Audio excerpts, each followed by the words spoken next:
Amen? So, tingnan nyo yung katabi mo.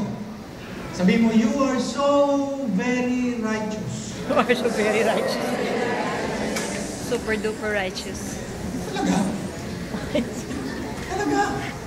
Mga kapatid, dahil sa dugo ni Kristo Jesus, Amen. He makes us righteous. Amen. At ito ang resulta ng righteousness ng Panginoon. The benefits of this righteousness is number one, King's favor. Yes. Yung pabor ng Diyos. Ito'y nangyari kay Queen Esther. Kilala niyo si Esther? Queen Esther? Yes. Bible? Amen. Sino nakakilala kay Sister Esther? Queen Esther, ha? Queen Esther. Si Queen Esther sa yung number one Miss Universe. Tama? Yes. May pangmaniwala eh. Sa kanya nila nagkaroon ng beauty pageant, di ba? So dahil siya ang pinakamaganda, siya ang nanalo. Pero bago mangyari yung pageant na yun, yung scepter ng hari, the King of Persia, ay in-extend niya sa lahat. Kahit kay Mordecai at saka kay Esther. Kapag in-extend ng hari yung kanyang scepter, meron kang access, meron kang karapatan na lumapit sa kanya at makaharap siya. At ikaw ay entitled to experience His favor. Meron kang favor sa kanyang kaharian. Kaya sabi ng Bible sa Book of Esther, nung yung decree ng hari ay binigay sa lahat, sabi doon, in-enjoy nila yung kingdom ng King of Persia. Nag-enjoy sila, nag-celebrate sila doon. Even si Esther. Pero kapag wala yung scepter ng righteousness, kapag hindi in-extend ng king yung kanyang scepter, ibig sabihin wala kang favor. Wala kang access sa kanyang presence. Hindi mo mararanasan yung kanyang pabor. Nasabi ng Bible, His scepter, a scepter of righteousness is the scepter of the kingdom. Yes. His righteousness is His scepter of the kingdom. Dahil itong righteousness na ito, itong scepter na ito, in-extend niya sa atin. So therefore, yung favor niya ngayon ang nasa atin. Tingnan mo ulit, katabi mo, sabihin mo.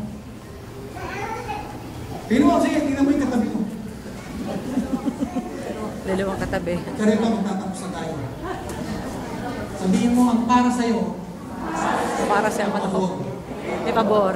Sabihin mo, ang para sa'yo, Ang para sa'yo ay pabor. ay pabor. Amen? Amen. Pabor ng Diyos ang para sa'yo. Amen? Hindi siya umiyak, no? In favor ng Lord. Bakit? Kasi yung righteousness ay na-extend sa atin. Second benefit.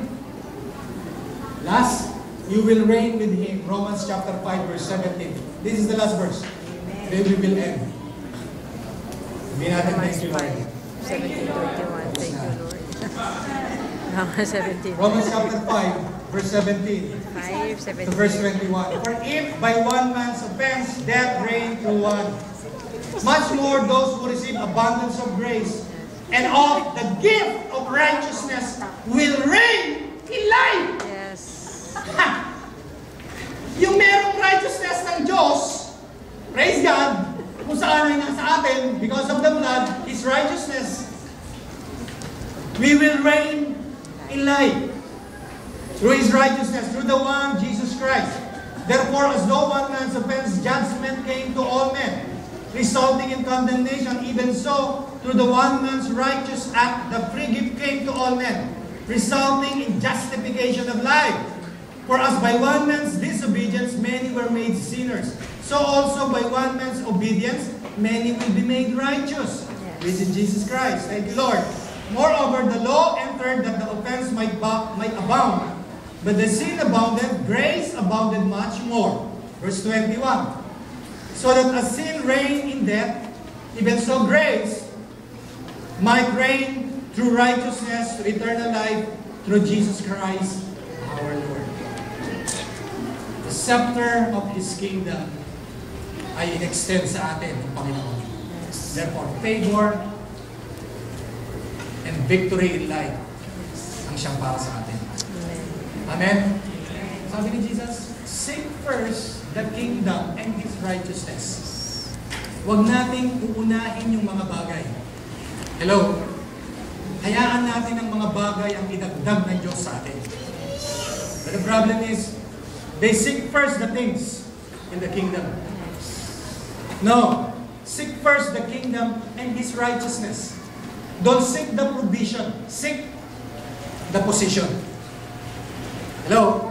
Kapag ito ang naging priority natin, mga kapatid, the kingdom of God ay, isahin ko na lang, obligated. Ang hari ay obligado na tayo ay kanyang pangalagaan.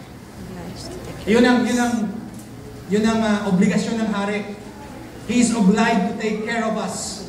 And He is obligated to protect us. And He is obliged to preserve us and provide for our needs. Amen? So yun ang ating hari. Kapag inuuna natin ang kanyang paghahari at ang kanyang katuwiran, kapatid, ito ang naging priority natin. The resources of the kingdom. The resources of the kingdom ay mararanasan natin ang paghahari ng Diyos. Ano ang sitwasyon mo ngayon? Huwag mong tingnan yung sitwasyon mo ngayon. Huwag mong tingnan yung kalagayan mo ngayon. Tingnan mo kung ano ang tinapos ng Diyos para sa'yo. Yes. Kung ano ang ginawa ng Diyos para sa'yo. Meron siyang provision. Merong magandang inihanda ang Diyos sa buhay mo.